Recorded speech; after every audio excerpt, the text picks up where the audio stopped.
Welcome back to the vlog, everyone. Thank you for all the support on the first one. A lot of you got great value from that video, so I'm excited to keep these going. I have another dope production behind the scenes for you. Dope set that I got to be a part of this past weekend up in Brooklyn, New York.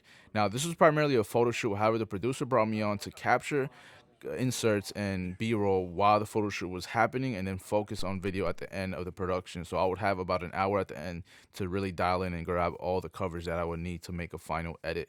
So another video where I have to think on the fly, I have to be creative, and I have to just pay attention to what the art department is doing, what the photographer is doing, and how can I seamlessly create a video that would just match everything that they have brought to the table, so it could be cohesive and look like it was a video campaign in the end. Here I'm bringing in my camera equipment on my little Walmart cart that cost $50. We were shooting up in Gum Studios up in Brooklyn, New York. And I got to shout out the producer because she treated us lovely. Everyone on set with this amazing crafty and breakfast that we all got to have. So I'm walking in and I got to see these paper planes that the art department created. They were about 4 by 8 feet, the three that you're seeing right here on the ground. So they were pretty big, and they were going to be the emphasis of this photo shoot and the video.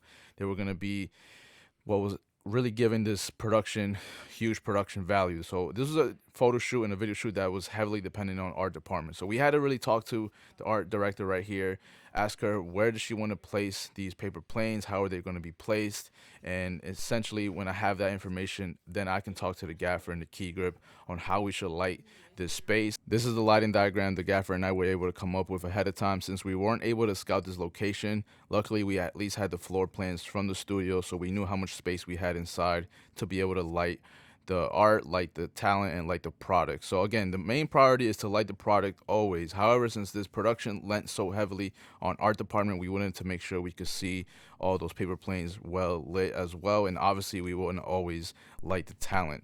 So we came up with the two fixtures, which were the 1200Ds and Spotlight Maxes, hung up on the trusses all the way up in the ceiling. So one of them had a 36-degree beam, so it could cast a really wide beam onto all the art, and then the other one we had a 90-degree beam, so it could just focus primarily on the talent and the product itself, which is the hat.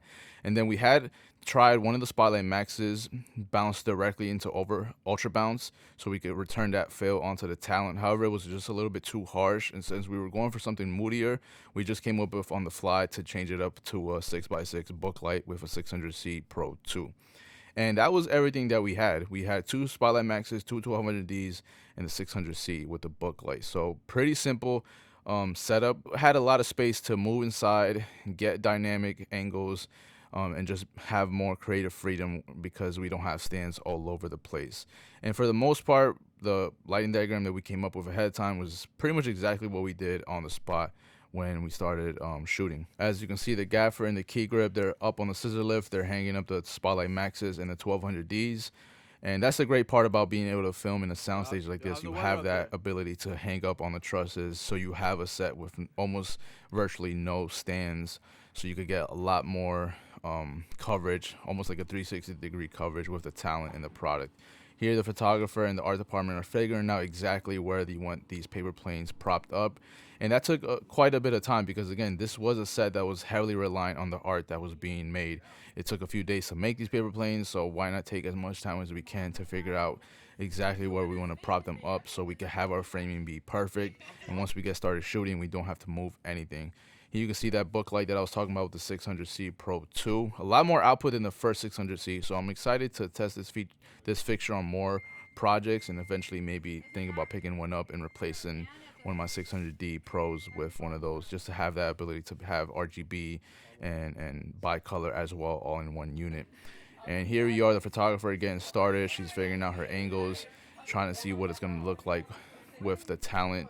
And I was still on standby just watching how they were maneuvering. Here's that book light. Once again, I just want to give you a close-up of what we had. We had the 600C Pro 2 on a low boy, bouncing into ultra bounce, and then returning back onto some diffusion. I think we had magic cloth, I believe.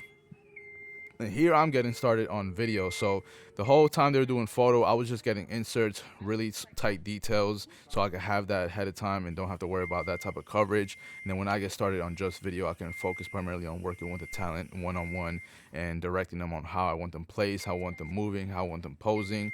So I had that time to think exactly of what I wanted to get, and that's what's important on when you're in these productions that are photo and video. Sometimes they might be photo primarily, sometimes they may be video primarily. You don't want to just kill time and be on your phone or just lollygagging. You want to make sure you're being productive and you're thinking ahead of time on how you want this video to look like in the final results, and that way I can also be prepared to give my editor a bunch of different takes. So I got on the scissor lift because why not, and I just got that same setup I had on the last production vlog, which was my RS3 Pro on a Gimboom arm by Manfrotto. And with the scissor lift, I was going up and down really high to almost create a crane effect once again. But this time I was able to get almost like 20 feet high. And this way, I was just imagining the editor doing match cuts up and down with the movement and just ramping that up in the edit with the wide shots of all three talent, the wide shots of the individual talent, and then the tight shots of the talents as well, up and down on the scissor lift. So creating this really dynamic edit ahead of time in my head, and it worked out really great. I mean, I love this gimbal arm. I'm starting to use it more and more because I'm able to just get more creative with the gimbal, hold it a lot steadier, and just get more reach as well. And in scenarios like this where I had the scissor lift disposable to me because of the gaffer and the key grip, why not use it as almost like this crane type of camera movement? And again, we didn't have to move the lights whatsoever. Everything was placed just how we wanted them. It was just more about fine-tuning the output, since video needs a little bit more power than photos, since photo typically uses flash to raise the ambient light on the talent and the product. I just needed more output from the 1200Ds and the book light itself, but not too much output. Again, just going back and forth on the scissor lift, getting as much coverage as I can. I would go up and do the tight shots because it was smoother going up on the scissor lift than coming down. The coming down, it had an abrupt stop, so if I was wide, it'd be easier to punch in and stabilize that in post. If I were to do that on a tight, it would look pretty dramatic, hard stop. And yeah, just getting all the coverage. This was a really great project to be on. I'm excited with the footage that I was able to capture. I already saw the first edit. I'm excited on the final edit because the first edit looks really great. I can't wait to go to color and post and finish everything with sound design and have really strong final video to show everyone. So if you have any questions about what it's like being on these type of sets, what it's like talking to your gaffer, what it's like talking to art department, leave them in the comment section below. I'll be sure to answer any questions you might have. And then I got off the scissor lift and went in for my inserts and just more dynamic moving with the talent at eye level and just focusing on them posing, hitting some poses that would show off the product, like fixing the brim, messing with the hat, and then me just going around and just getting some 360 degree, well, almost 360 degree cover, like I mentioned, because we do have the book light right there.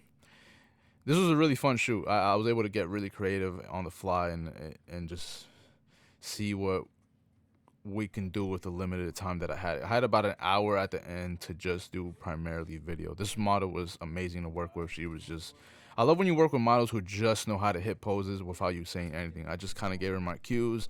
I gave her my 1 and 2, and she was right on point. So thank you everyone for watching. Leave any comments in the comment section below, and I'll see everyone in the next video. Thank you. And end of the day with a beautiful sunset in Sunset Park. You can't beat that.